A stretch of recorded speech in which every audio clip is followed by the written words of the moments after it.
Thermostat bulb হচ্ছে একটি thermal bulb, যার তাপমাত্রা একটি নির্দিষ্ট পরিমাণ বাড়লে এর বাল্বটি খুলে যায় এবং এই তাপ সরিয়ে নিলে বাল্বটি পুনরায় বন্ধ হয়ে যায়।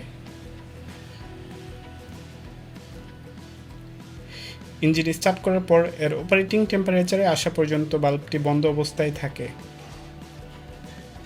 তখন কুল্যান্টকে রেডিয়েটর দিয়ে প্রবাহিত হতে দেয় না।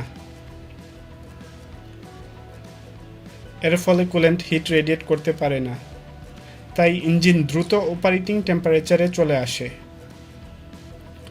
ওভারহিটিং এর ফলে ইঞ্জিন ক্ষতিগ্রস্ত যেন না হয় এবং অপারেটিং টেম্পারেচার বজায় থাকে, তাই এই তাপমাত্রায় বাল্বটি খুলে যায়। এর ফলে রেডিয়েটর দিয়ে কুল্যান্ট প্রবাহিত হয়ে হিট রেডিয়েট করে ইঞ্জিনের অপারেটিং টেম্পারেচার বজায় রাখে।